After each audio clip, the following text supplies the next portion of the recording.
Bismillahirrahmanirrahim. Mr. Reinslow, the Foreign Minister of Estonia, Sheikh Mohammed Al Thani, Deputy Prime Minister and Foreign Minister of the State of Qatar, Mr. Mas, Foreign Minister of Germany, Mr. Haavisto, Foreign Minister of Finland, Minister Atmar, Her Excellencies Eriksson and Marsudi, the Foreign Ministers of Norway and Indonesia, distinguished members of the UN Security Council, distinguished briefers, Special Representative of Secretary General Lyons, Ms. Gilani, Ms. Miller, ladies and gentlemen, and friends of Afghanistan, Ambassador Ross. As Minister Atmar has thanked everyone in detail, I will not repeat that and focus directly on my remarks. Today's Arria-formula meeting on the peace process in Afghanistan shows once again the Council's reaffirmation of its strong commitment to ensuring Afghanistan achieves peace and stability. Afghanistan has been on the front lines of the global threat of terrorism. Together, we have fought to defeat terrorism in the region, and with it, the threat that emanates from it across the globe. So too, the fight for peace is something we can only achieve if we all stand together. Peace is the priority of the Afghan people and the focus of my presidency. In February 2018, I made an unconditional offer to the Taliban, introducing the urgency of peace into the national and international dialogue. The Afghan people had not dared think of peace as a possibility until the unprecedented three-day ceasefire of June 2018. In 2019, the Loya Jirga on Peace created a framework and a mandate for negotiations. In this August, we hosted another Loya Jirga, which allowed our people decide the future of the 400 contested Taliban prisoners.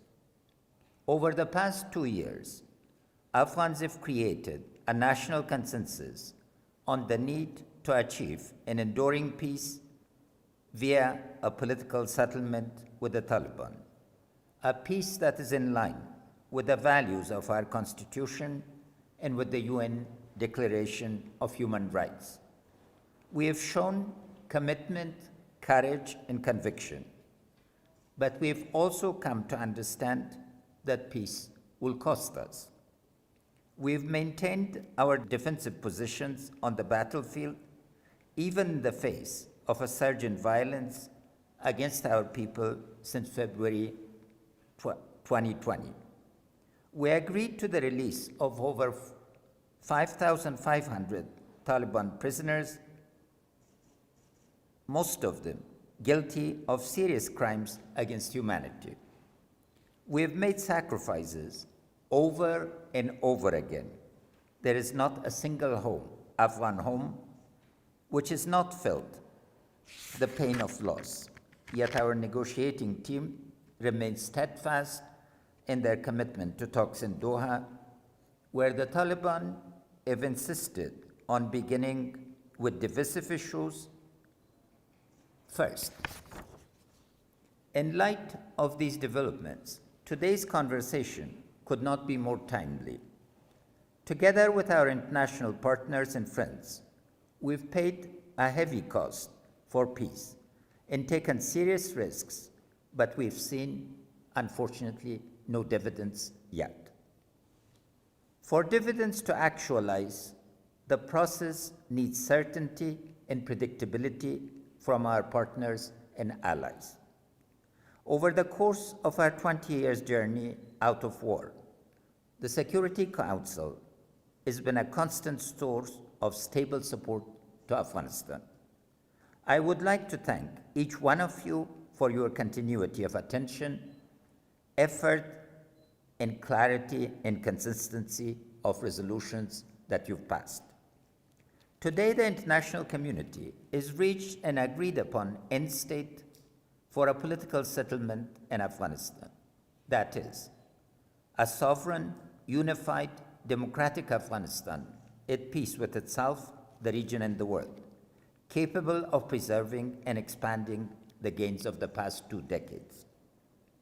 The Security Council has been articulating, reaffirming, and emphasizing its commitment to this end state long before the rest of us as an international community were able to articulate it. This is evidenced in the many resolutions that this council has passed since the Taliban regime was ousted in 2001.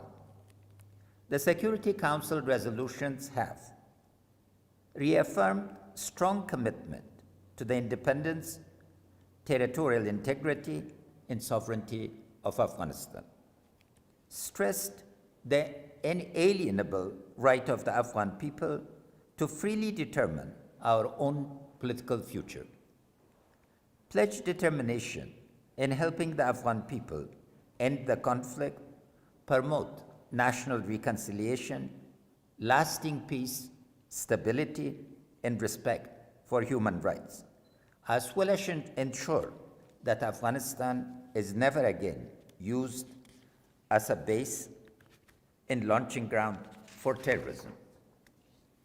And reiterated international community support to a sovereign, independent, and unified Afghanistan, and support to our national defense and security forces in our shared fight against terrorism.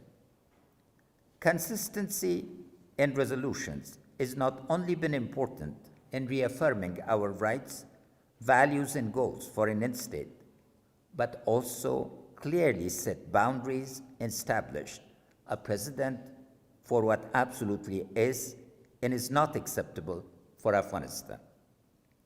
That the sole legitimate government of Afghanistan is the Islamic Republic, and that an Islamic emirate is not recognized by the UN, and the UN does not support the restoration of an Islamic emirate. The Security Council has done another service for the international community in identifying threats. These are threats which emanate from the region and often manifest themselves in Afghanistan due to the conflict, but which equally threaten the security of all countries worldwide. Those include the threat of narcotics and arms trafficking, criminality, transnational crime, and terrorism. In identifying these threats, you've also created mechanisms to curb them by placing a robust sanctions regime on the Taliban and associated terrorist organizations and drug dealers, including sanctions against their ill-begotten property. The Security Council was also the critical platform in creating the required international consensus around the deployment of international forces to Afghanistan. First, by authorizing the ISAF mission, then the ISAF and Enduring Freedom missions, then resolute support in 2014 based on our bilateral security agreement and strategic partnership agreements, a strategic partnership agreement with the United States and NATO, the status of forces agreement with NATO to be more exact. The critical mission of international forces is now to train, advise, and assist the Afghan national defense and security forces as we continue to grow and mature into a self-reliant force capable of taking control of 100% of operations. Today, our security forces, at the help of 98% of all operations conducted against terrorist forces. I thank our National Security Advisor, Dr. Mohib, and our other colleagues for this brilliant job. We ask the Council to continue to place importance on supporting our Afghanistan's national defense and security forces. I also thank you for sharing our vision of a sustainable peace via political settlement with a condition that women's rights and human rights or protected. The Security Council recognized the joint declaration we signed with the United States and NATO on February 29th, as well as the US-Taliban agreement signed also at this time. But these agreements are starting points, not end points. We thank you for your commitment to the principles of a sustainable, inclusive peace, one that includes women and minorities and adheres to international values of human rights and justice, one that builds on our gains of the past 20 years and one that carries the promise of prosperity for all Afghans. This type of real peace takes time. It takes commitment. It takes continuity. We thank you for that. Your consistency in support and long-term adherence to stated goals and principles over the past 20 years. What is this allowed us to achieve in Afghanistan? Afghanistan's story is often told via the international media as a culmination of failures, yours and ours. But there's always another side to the coin. The amount of progress and growth that has taken place in the country over the past several years has been nothing short of a generational transformation, one that has positively impacted women and youth more than any other segment of the society. Today, women make up 50% of our rural development councils across all 34 provinces of Afghanistan, a benchmark we set for ourselves which no one thought possible. I would not dare to tell the woman who sits on her local council in a village in Herat or Paktia that she has failed. Women occupy 28% of seats in parliament, a higher percentage than in the United States. 53% of our industrial workers are women. 37% of students in primary school are girls. Women's literacy rates have doubled in the past 20 years. We have women in the cabinet, women as deputy ministers, women in our police and army. These numbers are steadily increasing. I've met young women who've gotten up from their hospital beds after being injured in a Taliban attack at their university and gone back to class, full of courage and conviction. I would not dare to tell her that she's failed. Can anyone judge our capable permanent representative to the UN, Ambassador Rice, to be a failure, or tell her generation to go back to illiteracy and not work? Tomorrow, the National Statistics and Information Authority for Afghanistan will release its annual survey, population survey. It shows us that 48.5% our population is under age of 15, and fully 74% of the population is under age of 30. Imagine, almost half of our entire population has been born and raised in a young democracy, one that embraces freedom of expression, electoral democracy, equality, and possibility. We have made efforts across the board to reflect the youthful reality of our country and those who hold decision-making powers in the whole of government. People speak of a new Afghanistan emerging over the past decade. What has emerged with it is an entirely new set of expectations from our citizens. What has emerged with it is a vibrant grassroots civil society across the provinces, hundreds of voluntary associations across Afghanistan and in each province, individuals and communities actively participating in our democratic give and take. Thus, it should be no surprise to you that today only about 3 to 4% of the population still is any sympathy left for the Taliban. I would not dare to tell you, our partners, that we together have failed the Afghan people over these past 20 years. We have to confront hard questions to achieve peace. We've had failures along the way, but they do not cancel out the successes we've had, the progress we've made. If we stop now, then we will have failed, and failure is an option that none of us here around this table can afford, because it is a joint journey we've started together, our shared investment, and now our shared achievement. Despite progress, threats still loom large, and they too are evolving, growing and progressing, thriving from the continued violence.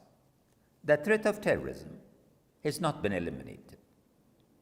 As recently as May of this year, the UN issued a report providing evidence that despite assurances from the Taliban to the United States, Al-Qaeda is still present and active in Afghanistan, harbored by the Taliban.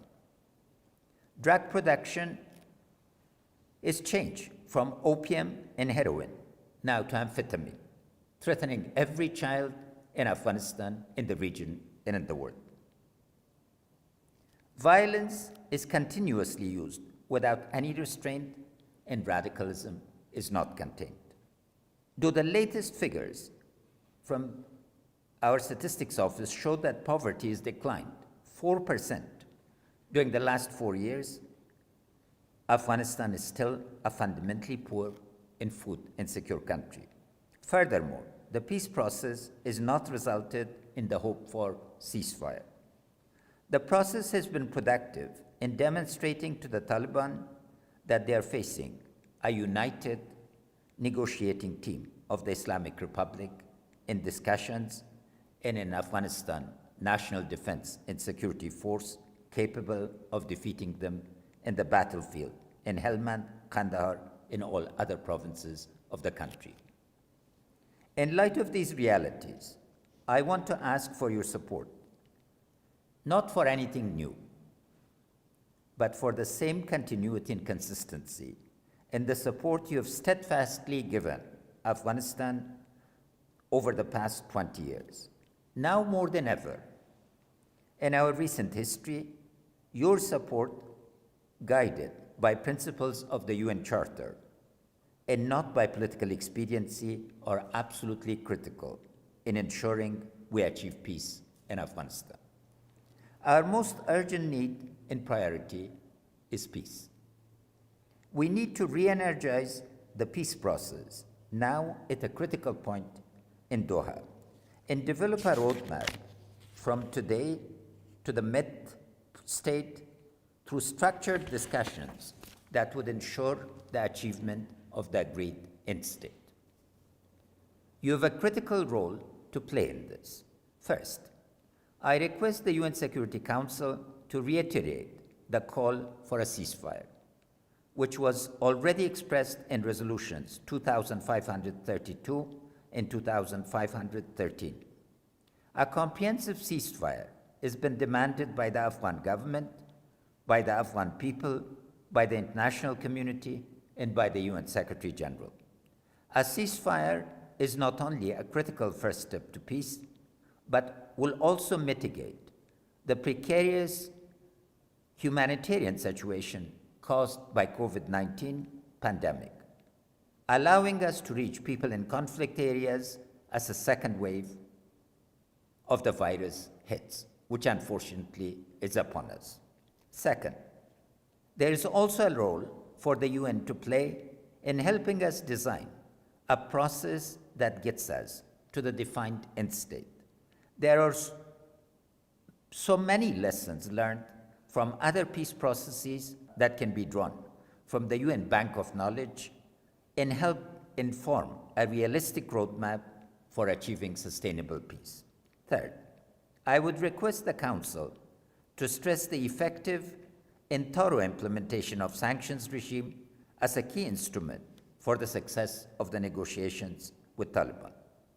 The Taliban has yet to fulfill the conditions set.